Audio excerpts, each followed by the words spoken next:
Yo mga boss, kumusta kayo dyan? Eto na naman ako. Kung ngayon mo lang ako nakita, ako nga pala si Christopher Orbillo. Isa akong guro na nagninegosyo. Ayan, so napa-video ulit mga boss. Katatapos kong tumulong sa kusina.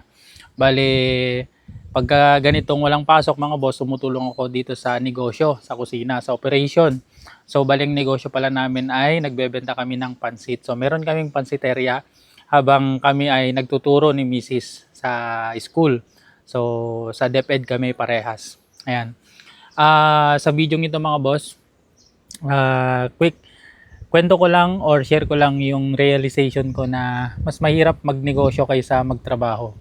Kasi ayun, talaga mga boss, kung titingnan lang natin napakadali dahil yung mga nagsasalita ay mga matatagumpay na. Pero sa totoong buhay mga boss, in reality, ayan, okay, mas mahirap magnegosyo kaysa sa magtrabaho. Kasi sa negosyo mga boss, kung hindi ka kikilos, hindi ka gagalaw, talagang wala kang mapapala, wala kang papupuntahan. Ayan.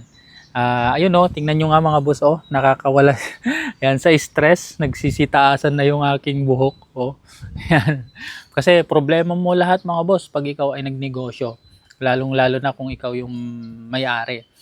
Sa isipin mo lahat, stock, operation, accounting, isipin mo lahat 'yan, marketing, lahat. Kung hindi mo gagawin bawat isa niyan mga boss, hindi ka uusad.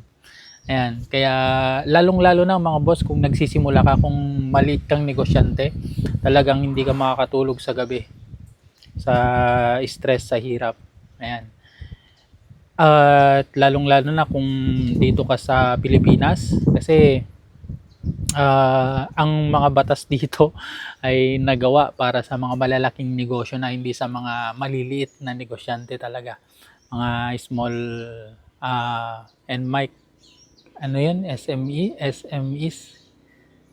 Basta ganun, yung mga maliliit na negosyo. Ayan. So, mas madaling magtrabaho kasi pasok ka lang. Ayan, matapos mo lang yung trabaho mo, sa hapon, uwi ka na naman. So, ganun.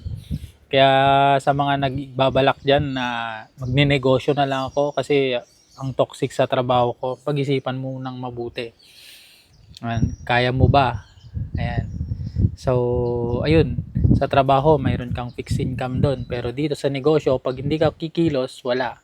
Kaya, kung ready ka na, yung mindset mo na kahit wala kang sahod ng 3 to 5 years, yan, natatrabaho ka ng sagad-sagad, eh, sign na talagang pang negosyo ka. Pero kung ang reason mo lang ay yung kikita, ganon, kasi tingin mo mas madali magnegosyo kaysa magtrabaho, mas mahirap siya. Ayan, so araw-araw may makakasalubong kang problema. Ayun. So right now mga boss, ang problema is ayun, biglang may pinuntahan yung key person namin. So ayun, kami napapasubo. Ayan, so buti alam namin yung ginagawa namin. Ayan. Okay. Luckily, na-realize namin na mas maganda pala yung isa lang yung produkto mo pag nagsisimula ka. Ayan.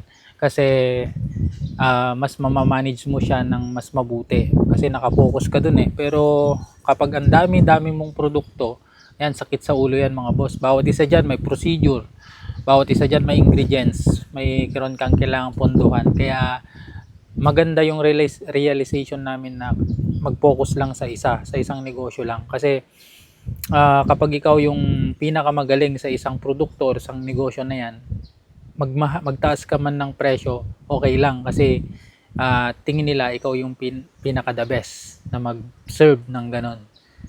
At ang maganda ba doon, bentahe mo kasi yung procedure niya isa lang at inuulit-ulit mo lang. So mas madali siya. Kaya kapag o dalawa, tatlo kayo na nag-ooperate, swak na swak yon kasi hindi mo kailangan ng maraming manpower para ma-produce yung isang produkto na yon. At ang maganda pa dyan, pag-iisa lang yung pinupokusan mong produkto, yung puhunan mo is nakafocus lang sa kanya. So lahat ng mga magagandang ingredients or magagandang gamit para doon ay nabibili mo siya kasi lahat naka-focus dun sa produkto na yun. Yun. So yun yung realization namin mga boss.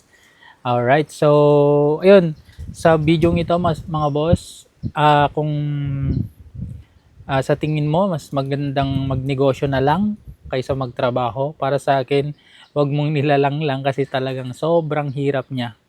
Pasalamat na lang kami mga boss kasi dalawa kami ni Mrs. nagtatrabaho. So siya bali hindi man kumita sa araw na to, or may mga araw na hindi kumikita, merong araw nakikita, okay lang kasi meron kaming sahod. Ang nagiging namin ngayon sa ngayon boss sa 1 year and 6 months namin na operation ay yung nahanap namin yung tamang produkto, ingredients na gusto ng tao dito sa amin, at nahanap namin yung tamang sistema at operation na kahit wala kami, na tuloy-tuloy pa rin siya. Ayan. Okay, so yun lang mga boss sa video ito. Hope to see you sa ating mga susunod na video. Salamat sa pagsubaybay. Ayan, at God bless sa ating lahat. Bye-bye!